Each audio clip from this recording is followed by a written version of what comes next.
Welcome to video number 3 of the HTML video series. My name is Newton Moses and I'm back again in this video. And in this video, we're going to finalize all about HTML basics.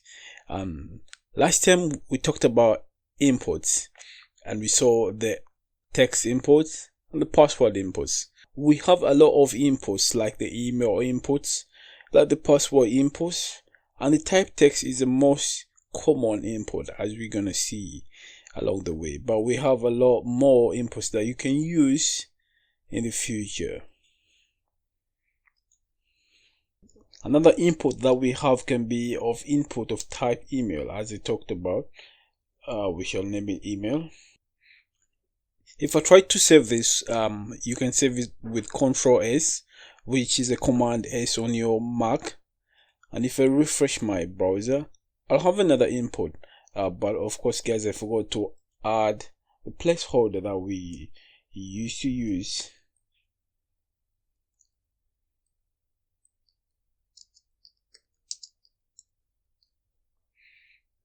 So if I save this and come back here, we shall have the same as type your email, and this will require you to really type anything like your email.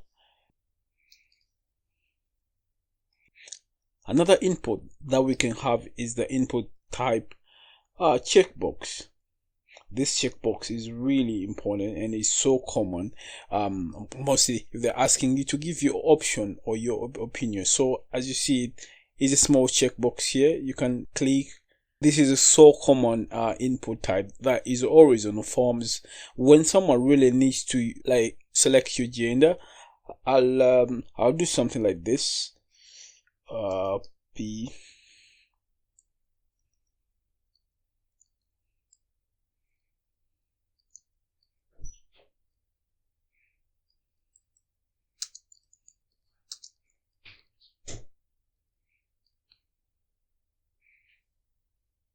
select your gender and Ctrl S, which is command on your MacBook. When I refresh this, I'll have this select your gender and it should be so organized. So I can also add another naming here, like I can give it male and then copy paste another one and I'll name it female.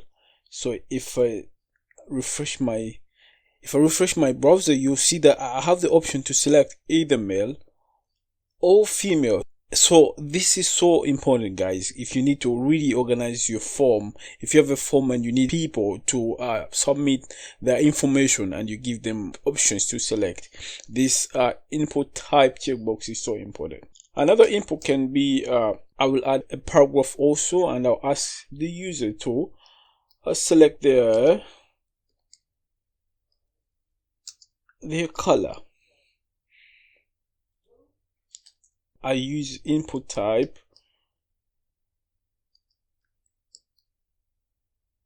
I'll just have it as input type radio, and this is also similar to input type checkbox, but the only option is that it takes only one of the two. So once you save this, I refresh this, you see that it's just a round one.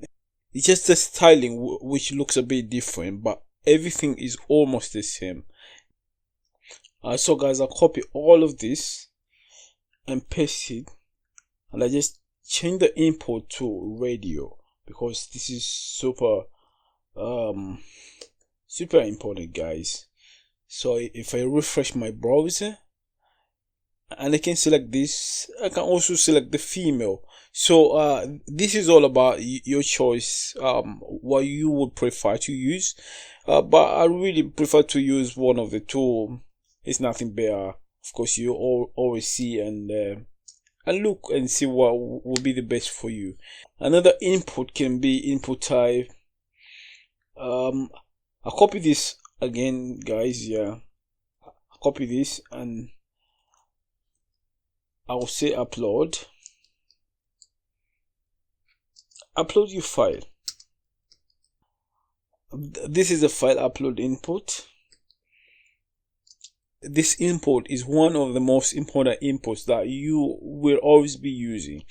If you want to talk to the server to upload a file, if someone has a file, you use import, which is a bit direct, is input type file.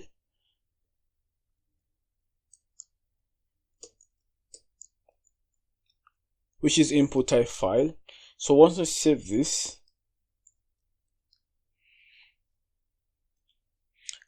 and I refresh my browser, you see that you have upload your file and choose a file. If you click on it, you have the ability to select one file and upload. As you see, guys, I've chosen a file which is called 04102020 PDF file. So this is an important input, guys. You'll always be using it if you require your users to upload anything on your server.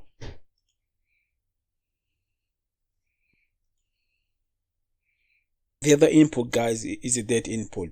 You may require your users to give you the date of their birth, or to select any date that they may want. So if I save this and I refresh, you see that I have the date, so I can choose any date. I can choose anything to use. I can choose any date. So this is important, guys. Alright, we have seen a lot of types of inputs. We have seen the checkbox, we have seen the email, we have seen the radio, we have seen the file, and we have seen the date. And this is enough for a beginner. It's more than enough. So we're gonna look at something which is also important. So another important tag for HTML, which I had left out before, is a button. The button is super important. So important, guys. We can never do without the button. We can never do without the button anyway, for real.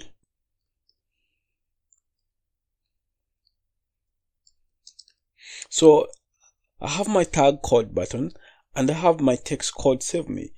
Once I Ctrl S and I refresh my page, I have something save me, and this is super important. It's super easy. So we can also create a button using an input. Button will be input type button. So if I have a button like this, we shall have another attribute that is value. The value will be responsible to display what text you need the user to see. I'll say click here for your gift.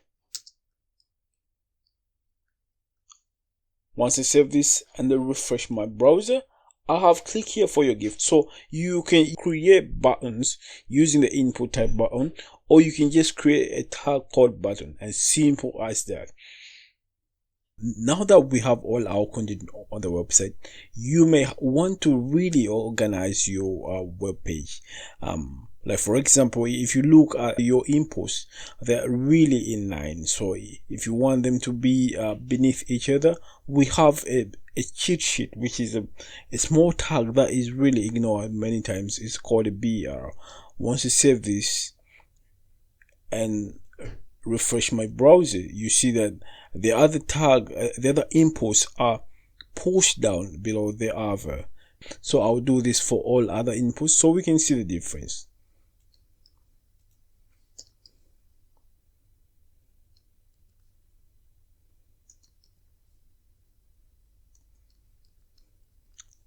Once I click save and I refresh my browser, you will notice that this is so organized, guys. So this is so important, guys. Note the BR code. The BR tag is super nice and you can use it anyway. The other tag that can be really helpful, and is a small tag, is the HR tag. The HR tag is super nice also.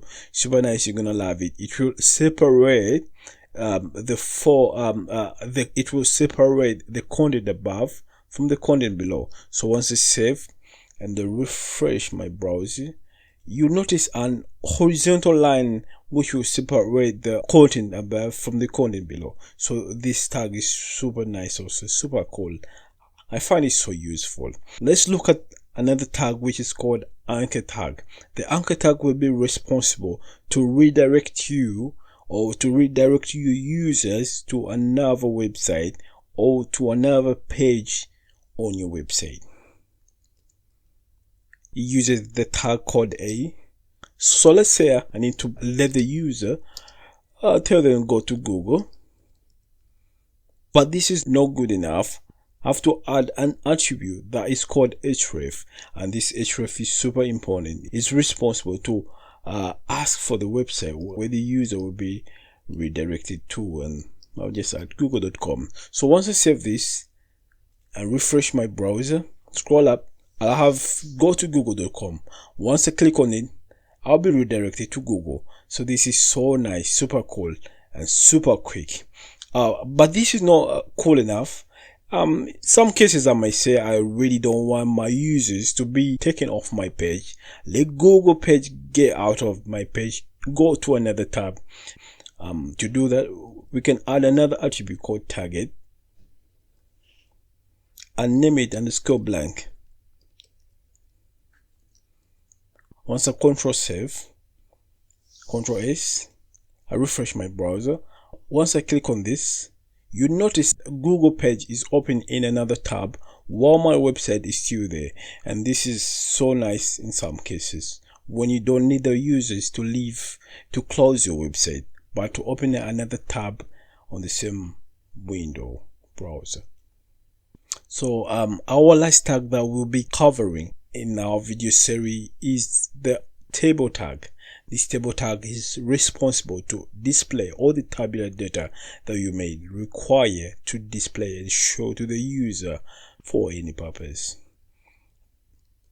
This table uses tag called table. So this table will consist of rows, and these rows use an inner tag called tr. We shall have the heading, table headings. An example may say name. I'll copy and duplicate this ID. I'll copy and duplicate this again. Age. So once I save this, I refresh my browser. You see that I have name, ID, age. I have my table, but I don't see the borders, and this is so bad. Let's go back and find out why. For the borders, we will be able to add the borders using CSS, but for now, let's go ahead with another row. As I said, rows, we use tr as the tag. So this time we will add the detail, which is td, for short for detail.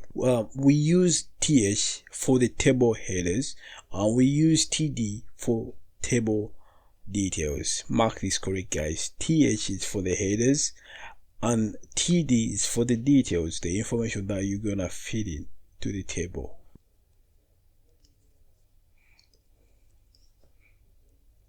I'll name this Mark for the name, and the ID I'll give him 100, and the age I'll give him 45. So once I save this and come back to my browser, I refresh it, you see that all the information will be under each header. So guys, I just want to make this so clear. I'll just add CSS. As I said in the video series 101, that in the heading we can add a lot of information like the CSS that can make our site a bit better. I'll just add a little CSS here.